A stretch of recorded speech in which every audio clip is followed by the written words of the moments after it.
So basically, people wanted me to do a GIF tutorial for some reason, even though nobody interacts with my GIFs barely ever anymore. But we're gonna make a GIF tutorial anyway. We're not doing something like this because that took me ages, and I just don't need to do something like this. But we'll do wrong way. Um, um, just like GIFs like this, you know. We might do a caption, we might not. Depends. Sorry, there's some drag race gifs as well, but like just normal gifs. That's what we'll do. So to start off, you will need a video downloader of your choice. You can use one off of the internet, or you can download one like I have. You will also need Photoshop. Again, you can get this online if you have a Windows computer, you can get this pirated, but you didn't hear that from me. For legal reasons, that is a joke. Anyway, I also use Premiere Pro with it.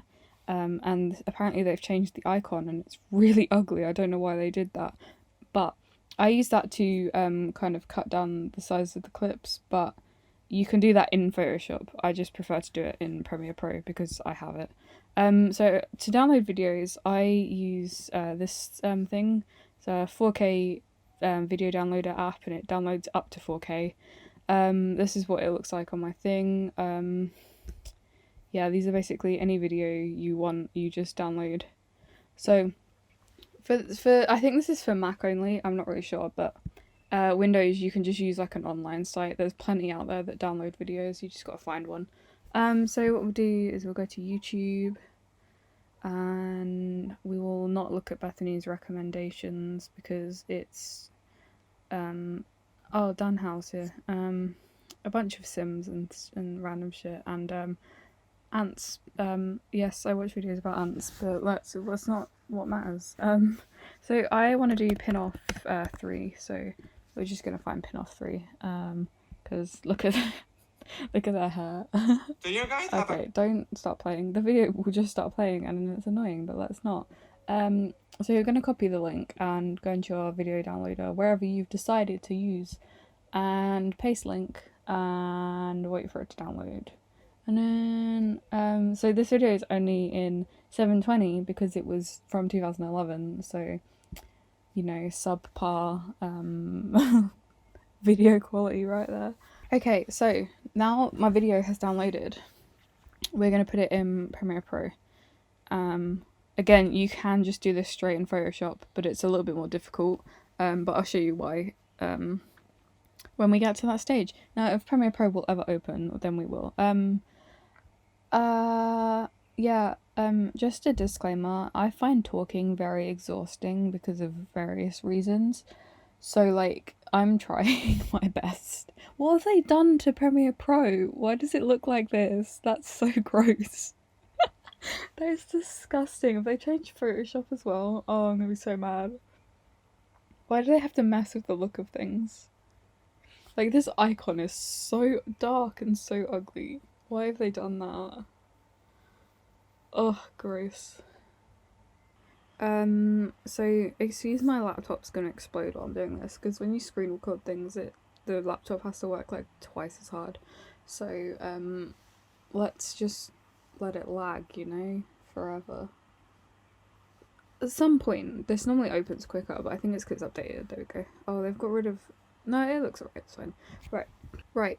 So, what you want to do is, if you're doing it in Premiere Pro, then I will talk you through the steps, but you don't really need to know this. But you do new project, and then it comes up with this. You just change the name and press OK. But I'm not going to do that because I use, I just have one saved that's just GIFs, if it ever loads again. I do all my GIFs in the same video file, like, project. Why are you telling me tutorials? I have a degree in this, I know what I'm doing. Yeah, so I have a GIF specific project.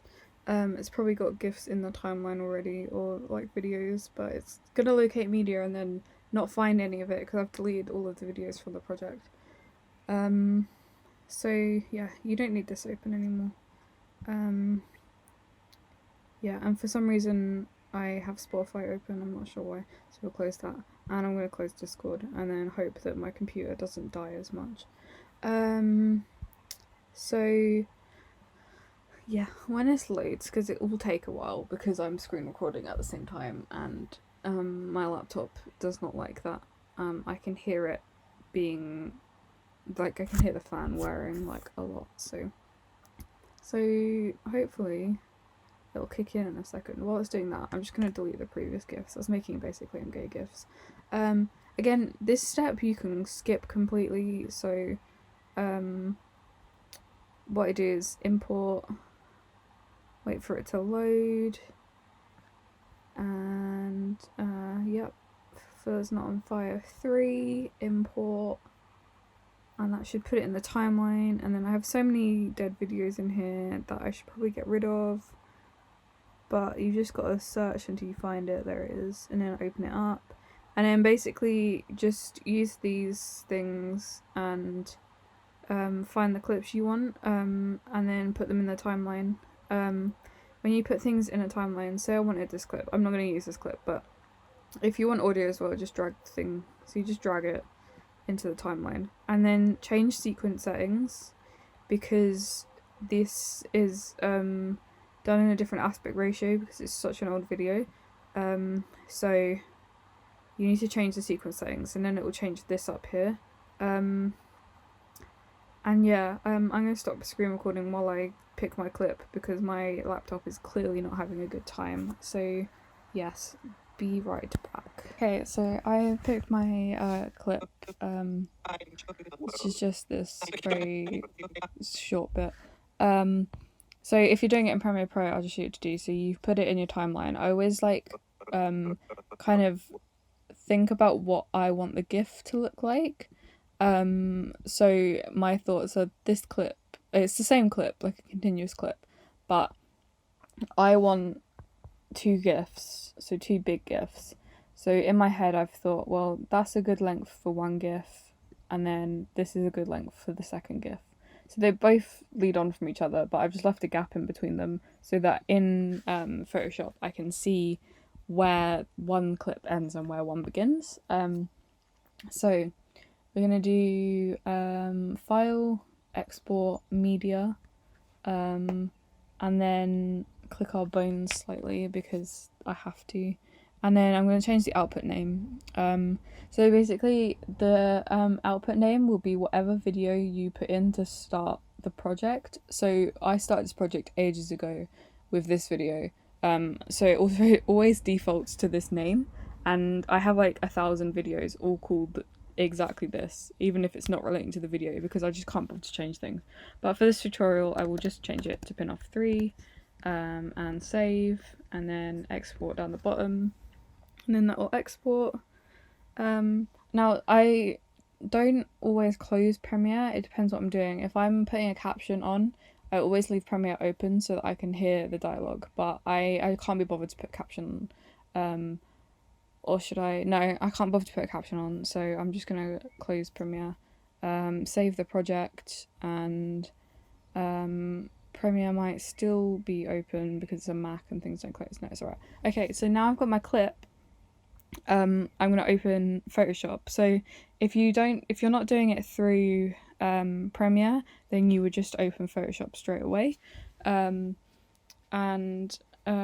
They've also changed the icon to this, and that is also kind of ugly. I don't know why they've done this. That's really annoying. So it's going to take a while for these things to open, so I will report back. Okay, so Photoshop should open soon.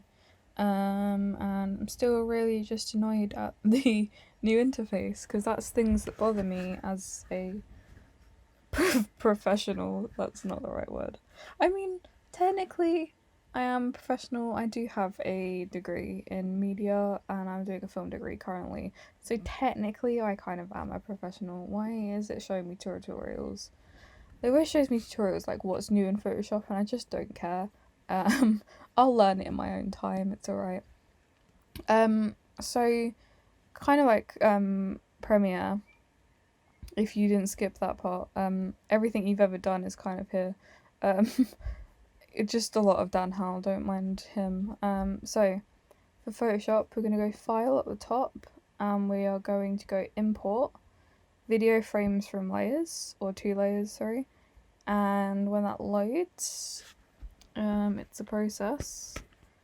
Okay, so it's going to bring up our clips. So we want to go and find wherever I put it. So pin off 3.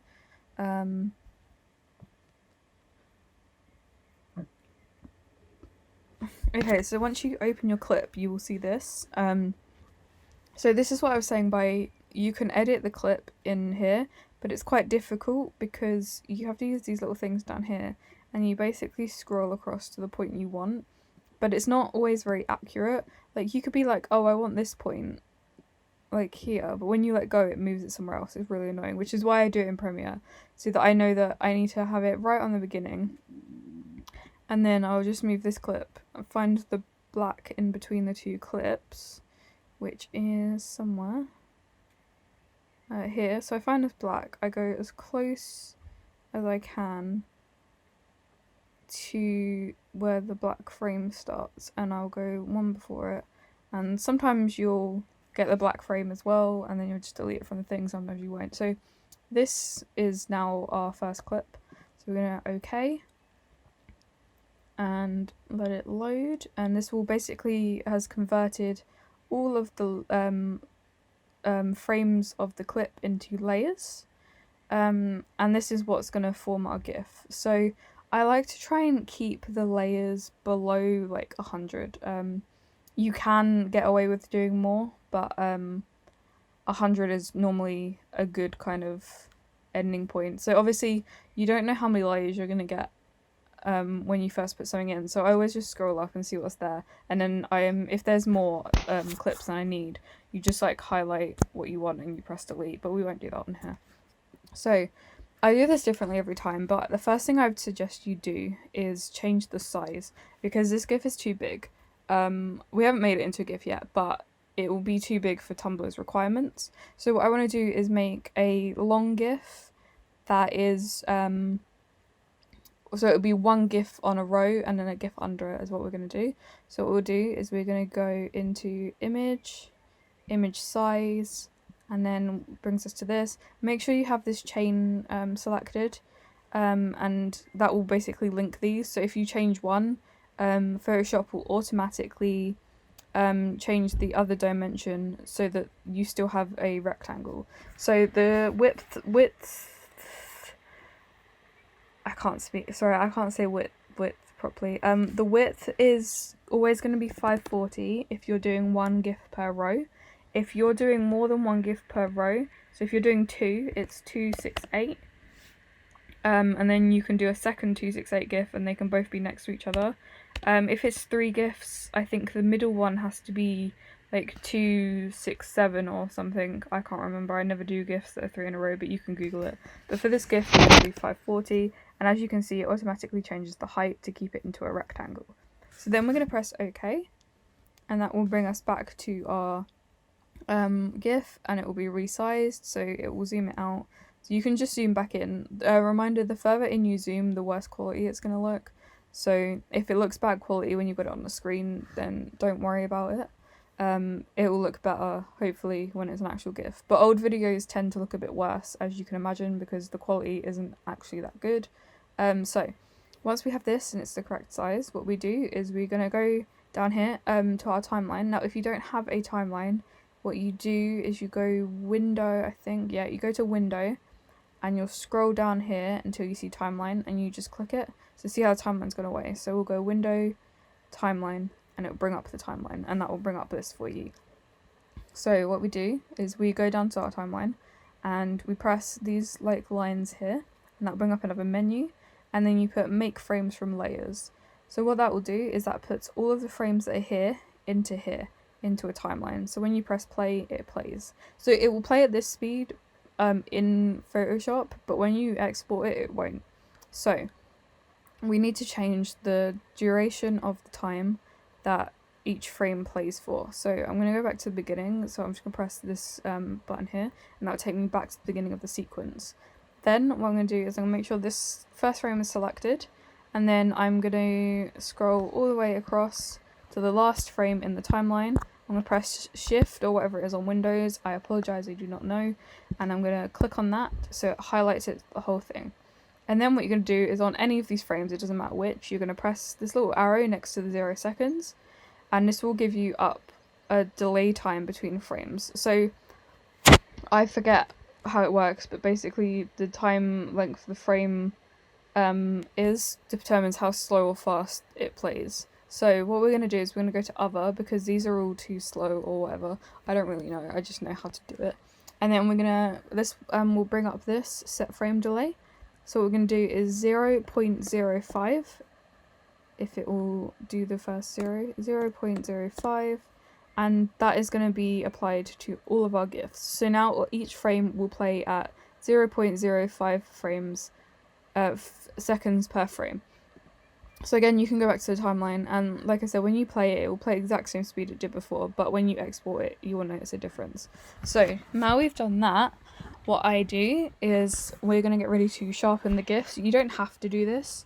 If you're not going to sharpen the GIFs or colour them, then basically you're done, and you'll just do file, export, save as, but we'll get to that when we've done this. So if you want to sharpen the GIFs, basically you can download these things called actions, and this again you'll get up by doing, if you don't have it, you go to Windows and press actions, and it will appear in this little sidebar here. So you can download these off the internet. To put them into your settings, you do these little arrows, I believe, or something like that, I can't remember. I think you do add, no, I don't know, there's a way to do it, you have to look it up, I can't remember. But I basically have downloaded all these off the internet. Not all of them are good, not all of them are like, some of them are very specific depending on what kind of GIF you're making. So to do this, what you need to first do is go back to your timeline, go into the bottom corner of the timeline, and you will see this little icon. So what we're going to do is we're going to click that, and this is basically going to make a video timeline instead, and it's going to show each frame down here like this.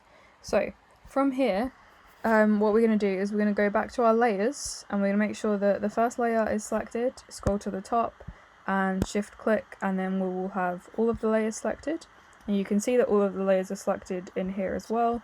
So next you do your right click, and it will bring up a menu, and on this menu you go to convert to smart object. So when you do that, it will compress all of the frames together into one file. This will still play each frame, despite the fact that it is one layer. When it plays, it goes to a really weird quality, I'm not sure why, but that's what your GIF's going to look like. So we'll just bring back to the front of the timeline. So make sure you have layer selected, the joint one, and what we're going to do is we're going to press the actions button, which is the little play button, and pick the action that you've downloaded. I pretty much use this one or this one for all of my GIFs, but I'm going to get a few more, but all of these work, but this is the one I always go to because it works the best, I guess.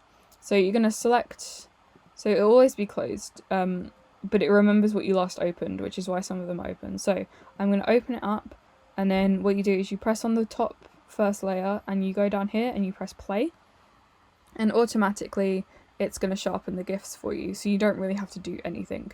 You can work this out yourself and like make your own sharpening thing, but that's so much energy, and I just I'm too lazy for that.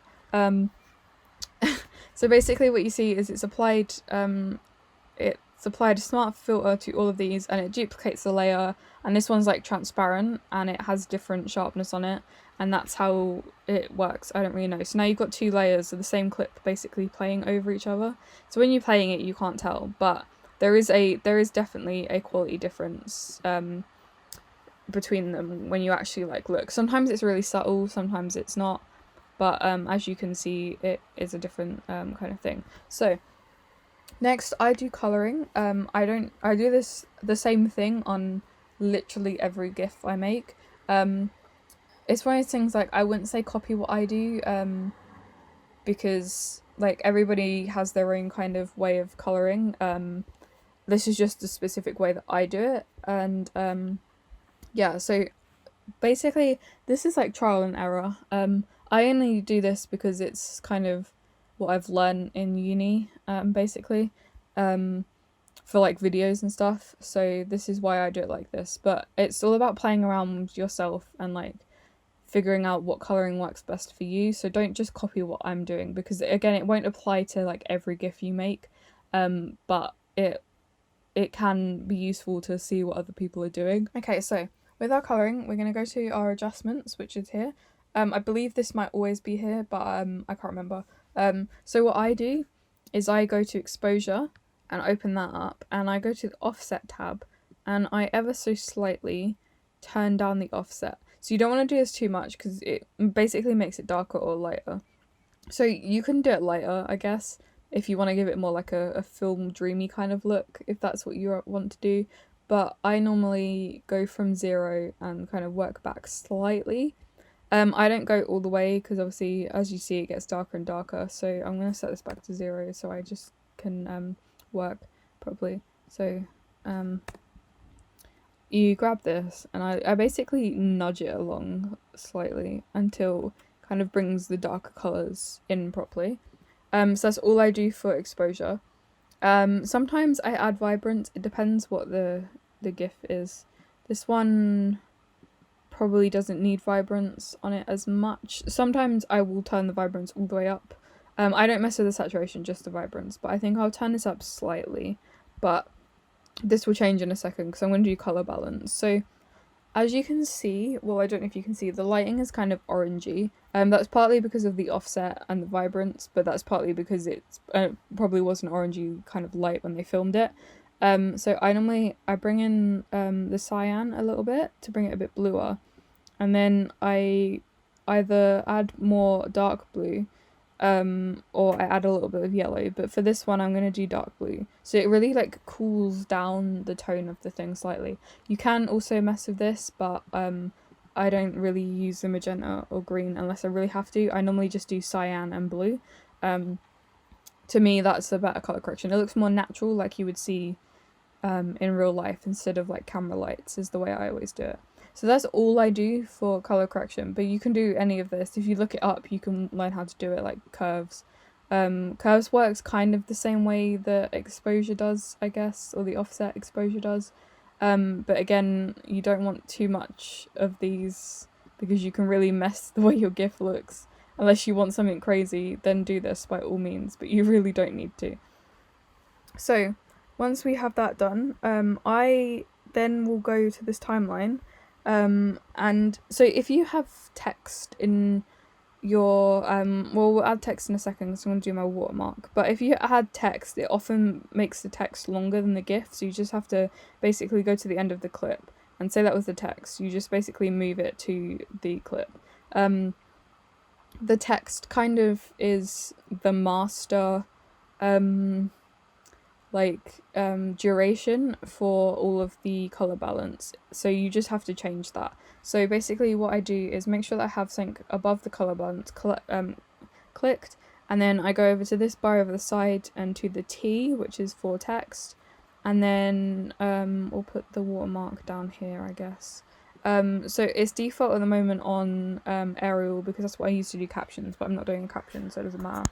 So I'm just going to put my Tumblr URL. You don't have to do this, I just like to do this because it stops people stealing your GIFs, because people tend to steal GIFs. So as you can see, just having that like that looks quite ugly, so what I normally do is I don't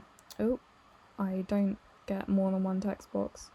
What I normally do is highlight it. Obviously everyone knows how to change text. This is the text that I personally use for my watermarks because I think it's quite cool. I downloaded it off of the internet, so. And then I position it in the corner the best I can. If you press the tick there, it will bring it down. And then I just kind of nudge it about until it kind of fits in the right place.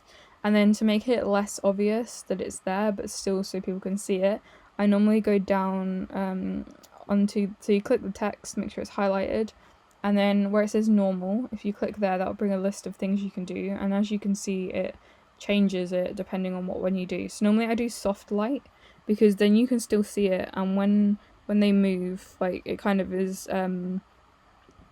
the same kind of colour as their clothes, so you can see it. But you can put this any way you want. Like some places it's better than others. Now I've done that, you can see what I was on about how the text will often be a different size to the actual frame. So you just go to the end and you just drag it to the end. Sometimes it will be all the way out here, and as you can see, if it's all the way out there, then the effects, the colour balance and stuff will follow it. So you just need to make sure that it's flat against the GIF, the end of the GIF. So that's basically the GIF done. So what we do now is we go to File, and then we go to Export, Save for Web Legacy, and when the menu comes up eventually, this next step is where you're going to see if your GIF is too big for Tumblr or not. So mine is.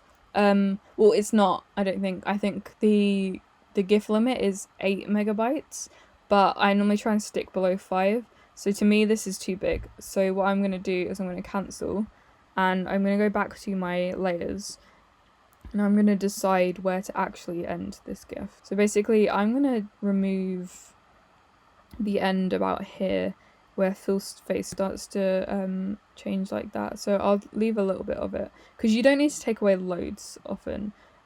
Also, make sure that you get rid of both layers, like to the point you want it, and then go back up to your text and just drag that along, and it didn't do it there, so we're just gonna have to drag all of them. So we're gonna try again, export, save for web. Okay, so as you can see, it's 4.885, so that's a perfect size. You can play it in here just so that you can see that it's working. I always play it in here first, because sometimes I accidentally forget to like bring the text in, and it leaves like a white bit at the end where it's like your text. So this is perfect size. So we're gonna do save. Well, actually, first quickly, I just because you need to like have this set, because when you first come in, these settings here won't be like this. So if you copy these settings, so you want to make sure it's selective diffusion, colors 256 or 255, it depends. Did that 100%. So you just basically copy the settings that are here. So once you've got this, you just press save, and then you title the GIF. I title things weird names, as you can see here. I either just press random letters, or so do it as you will. I'm just gonna call this pin off 3, and then put 1 on the end because it's a 1 GIF out of 2. And then you press save, and then that should save the GIF. So now what I'm going to do is I'm going to open Google Chrome. I always check my GIFs in Tumblr before I close them, because if you've done something wrong, you'll know by looking at Tumblr, basically. So we're going to open Tumblr. Okay, so once we're on Tumblr, my internet is really slow, so it's going to take a while to load it. But we'll just go to photo on Tumblr, and then upload photos. And then we're going to find our GIF wherever it might be. So here's the GIF here. Open the GIF up. And there, as you can see, it's playing. And it's playing perfectly fine. So, that's basically the process. And then you just repeat it with all of your other GIFs. And then, yeah. And then you just repeat it with all your other GIFs. So I'm going to make another GIF and I'll be back, because if you're making GIF from the same set in the same room, you can just take these colour corrections you've done and you can just paste them onto the new GIFs.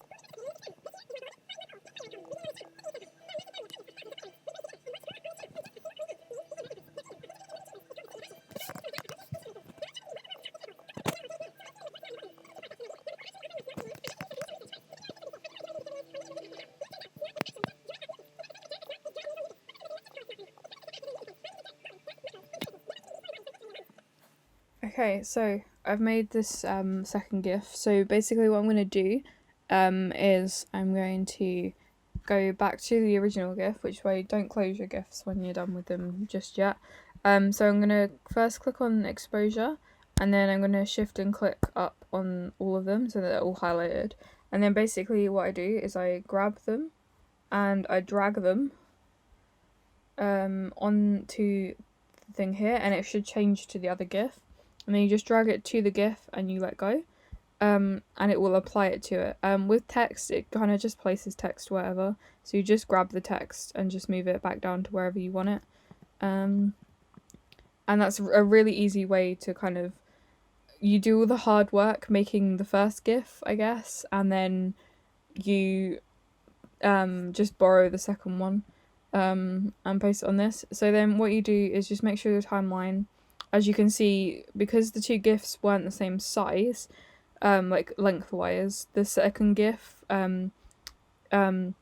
is too small for what you've pasted over. So all you do is you have them all selected, you just grab and you just drag. And okay, so you have both your GIFs. You do the thing where you go to photo, add another, if you've already got one, and then you click your second GIF and you place it in.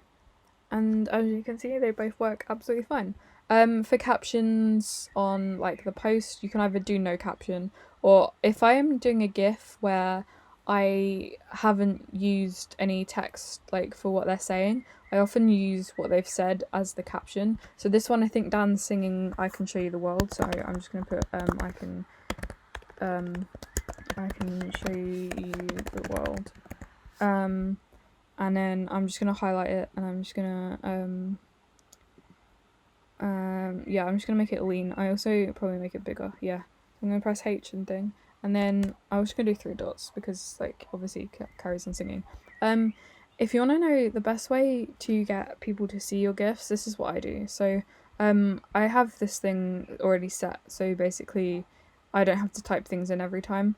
But it's a downfill edit, so I'm just gonna do my downfill tags. So for the tags, this is what I do. The only thing you need to remember is that only the first 5 tags count. So even though I have more than 5 tags, that's for my own personal sanity, basically, when I'm looking for GIFs. Because sometimes I'll make a GIF and I want to find it later, and I know that I need to look at one of these tabs. So I always put Dan Howell, Phil Lester as the first 2.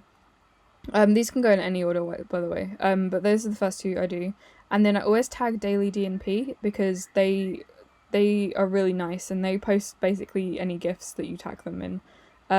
Because they're really nice, and they daily DNP, you know? So they're always looking for content to post. So yeah, I always tag them. So they're always like my third like tag. And then I always tag Dan and Phil as well, because obviously like that's where most people find them. You can, yeah, so there they are. And that's how you make GIFs. And thank you for watching me ramble, and I hope this helped. If not, I'm sorry, but yeah, bye.